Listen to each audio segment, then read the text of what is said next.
It's v.h.s.x. What do you mean?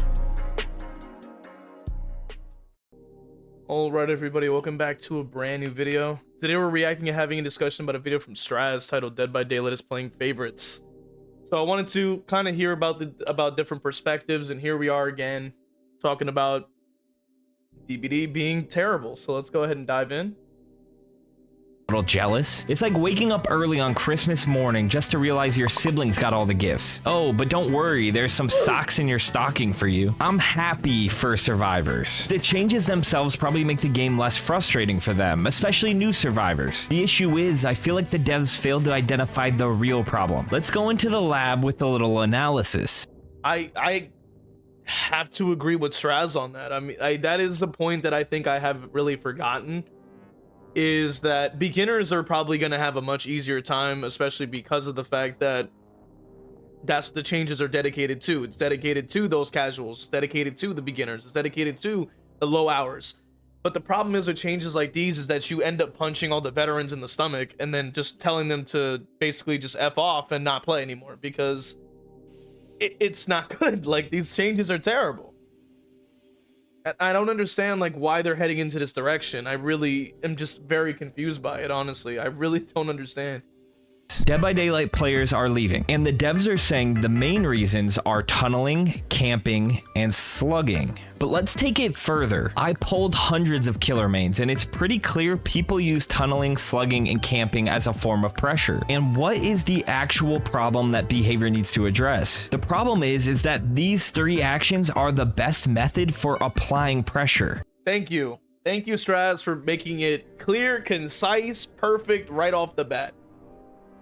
They think it's because of strategies, because we're using it to create pressure, but that is the only form of pressure we have because that is the best method. Now, I have explained this in the past, and I'm going to explain it again. The reason that we utilize these strategies is because the best form of pressure against the objective that they have, which is simply doing the gen, is to stop them in some way, shape, or form. So what is slugging do? Right? You down them, you leave them there, right? That means that they're not able to do anything else besides lay there. And then what does that also do additionally? Someone else has to get off of the gen to go pick them up and heal them. That means two people are not doing the objective. Camping, what does that mean? It means that you're trying to stay there so that other people can come off of the gens to let go of them so that they can actually go and attempt a save, providing more pressure, right? What is tunneling? It's so that you can get somebody out of the game so that they're unable to do any form of pressure because they are unable to by being removed from the game. That is how it works. And simultaneously, when you do attempt to tunnel, you might get people off of the gens again. That's all it is. You're trying to take them off of it because their objective is to be on it. So the survivor's job is to, oh, I don't know, make sure that they stay alive long enough in the chase so that their teammates can continue to pressure those gens. That is how it works. But there are a few that are really somehow not understanding that. They claim they play killer and yet they still don't understand it. You guys can imagine who we are referring to. But at the end of the day, here we are. So if you want to stop players from leaving who are pissed about getting tunneled from killers who are trying to put pressure on survivors, you need to create a new method, a more fun method for all sides for killers to apply pressure. And that's no easy task, but in this video, we're going to try to come up with some fun ideas. We're also going to look at the new killers coming to 2v8 and the killer that's getting taken out of 2v8. And finally, the one change to Dead by Daylight that I think everyone's excited for. All that and more, but now it's time to cry about all these changes coming to tunneling, camping, and slugging, but we're really just wasting our time, because whether these changes stick or not, it's pretty clear that behavior has tunneling, camping, and slugging like right in their crosshairs. They will not stop until they try to get it out of the game. In behavior's perfect world, we hook survivor 1 and then survivor 2, then survivor 3, then survivor 4, and then back to 1, because in their definition of tunneling, if we hooked all 4 survivors and then hook survivor 4 again for the second time, that's technically tunneling in their eyes. Look, I think that's a little bit ridiculous, but I think it's more productive for us to sit here and talk about changes they can make to killer to kind of balance it out. Because right now the reality is if I start up a game and 2 generators pop like right off rip, you're in the middle game and you start seeing survivors with a lot of progress on different generators, you get to a point where you want to find someone you've already hooked and start applying pressure to them. It's just natural. It's like, thank you, Straz, for bringing that up, and that is something that I wanted to also talk about. That is simply the reason why people do what they do when they're trying to play killer, because I mean I see it like tons of times when I play the like any matches on stream. You can see it there. I've also had comments that talk about the same thing. They're like, I load up a game, even in the community, which you can join in the Discord, linked in the description. Make sure you hit the emoji at the knife emoji to accept the rules. And we've seen it there too. Everybody's like, yo, I started chase, I get the down, and I'm losing 3 gens. Like, what the heck am I supposed to do? I'm like, yeah, like, I know. And even if you are efficient or down them, it's still tons of time that they just have because they spawn in and already have the gens like right in front of their face. So of course, like from second 1 of spawning in, the gens already have progress. So what are you supposed to do? And yet they expect you to fresh hook everyone. It's like, in what universe do we have time for that? Like, what time do we have to do that? Because we're like, oh wow, these PTB changes, we're gonna give you pop. It's like, yeah, I can't even get to the gen fast enough. Like, with my character, what is that gonna do for me? Like, what? Like, it's so ridiculous.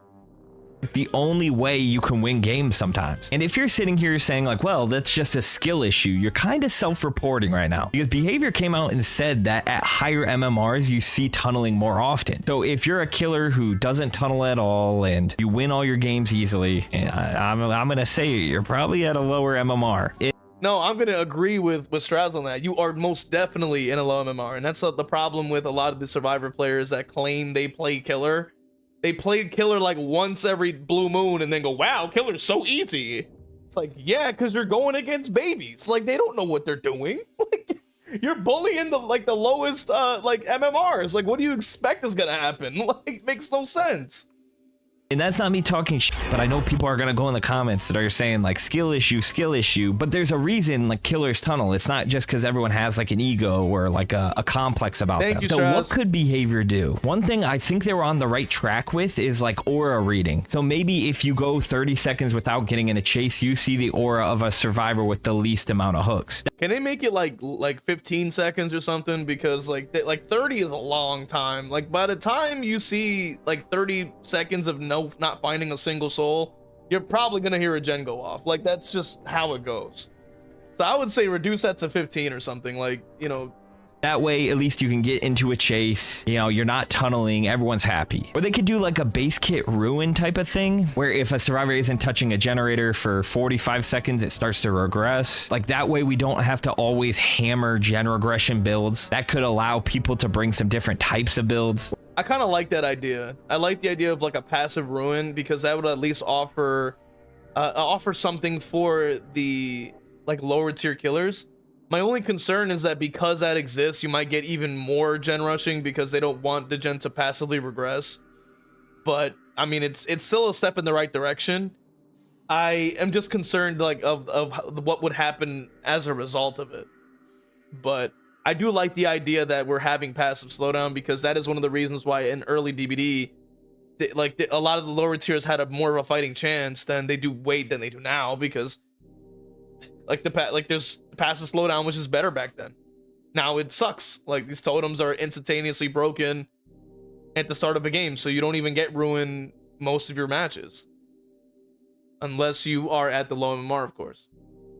Or like base kit deadlock, you block the generator with the most progress once a generator is complete. That way you get slowdown, but you also get some information so you can go and start your next chase. Like, I like that too. I use deadlock as if it were base kit in all my builds anyway, because my characters really do not benefit a lot from, you know, a lot of the slowdowns, right? Like, I don't even consider pain res to be that strong on a good majority of my killers. Like, I would say, like, I would consider pain res to be pretty terrible on Ghostface, like, arguably. I wouldn't say it's like the weakest perk in the game, but I'm just like, I would rather not have to rely on my slow movement and my lack of position to get slowdown when I can just let it do its thing in the background, and then I can be more flexible with which play I want to go with. So that's just a personal preference thing. But yeah.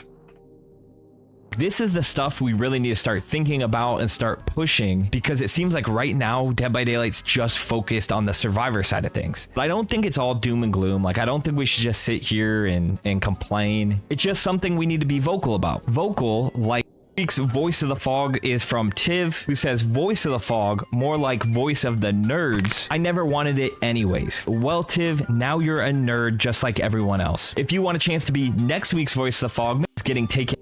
Reason being is they felt like they couldn't find a good balance for him, and it makes sense. Like, it was way too easy for him to injure the entire team, and then there was like some nasty combos. Like, if you pair Legion up with Oni would basically be in his power the whole time. But let me know how you feel about that news. I will say that it sounds like more Survivor crying, in my opinion, and I don't want to be, part of the problem, right? But, and trying to kind of shit on the sort of perspective. But at the end of the day, it's like the reason that Legion was picked was like a lot of the time when I would play the 2v8 and I picked anybody that wasn't Legion, or if I picked anybody like that wouldn't supplement like my teammate's character in a good way, which Legion was so flexible to do that, it just felt like we were like scrambling to try to get to catch up, because the gens would fly. It would obviously take 2 full health states to down 8 different people. Like, that's a lot of players that need to get injured quickly, so that it makes it a lot easier for other characters to have a fighting chance. And so, of course, like, Legion was almost a mainstay, and then every single like pair up I would do, because it's like, why should I even try using anyone else? No one else is strong enough. Like Nemesis is way too weak. Like, they can disinfect whenever they want for free across the entire map, and then I have to sit there and hit them 3 times when there's 8 survivors. Like, that's the math. It ain't mathing. Like, that's not worth it. And even Slinger as well, like, he barely got any positive changes. He got completely, like, he was weak as hell. He didn't do anything, and it was a waste of time to play him. Even people like when they play Huntress, I'm trying to pick somebody who can make it easier for them to get their downs. Shout out to Hex Death. You know what I mean? Because I'm trying to be like as helpful as I can to my teammate. You know what I mean? So like, I'm gonna pick the character that I would think would be the most helpful and provide the most impact. And obviously with Pyramid Head and Dracula being added in, I do hope that it's going to be enjoyable, and hopefully is going to not be terrible to play. That is my hope. That is my I'm just hoping that it is the case at the end of the day. So yeah, I mean, I get it at the same time, but it's like, you got to do something about the gen speed, dude. Like, it's kind of insane. Like, there's no slowdowns, there's no nothing in 2v8 anyway. So like, what are we supposed to do? Like, we needed someone to help us. So that is going to be the end of the video for you guys. If you enjoyed it, leave a like, comment, subscribe. Check out the original video linked in the description. But those are my thoughts. Let me know what you guys think. And what do you guys think about just what's going on with DBD? I think it's in a pretty bad state, but we're going to continue to kind of give our thoughts on it as time goes. So that being said, once again, thank you guys. Appreciate you guys being here. Consider supporting the channel with the links in the description. Follow on TikTok and Twitch for more content. I'll see you guys in the next one. Consider becoming a member. Well, I wanted to go ahead and take some time out to thank all my members from Patreon with Crow King 101, my YouTube members, Majora Jeff, Endire, Evil Peachy YT, Zero Mocker, Christian, Hex Dev, and Crow Vader, and for my Twitch subscribers, Cake is the Road, Danica 2002, Final Girl _ Bunny, Acklefin, Chili Cinderace, Zero Mocker, Ginsburg, Johns 117 _ Lovely Ghost TTV, Jar TTV, Zazaboo, and Crow Vader. Just wanted to thank you guys. And if you also want to have your name read off at the end of every video, make sure you join on one of these platforms to get one of those perks, as well as the other perks you get. So appreciate you guys. Thank you guys so much.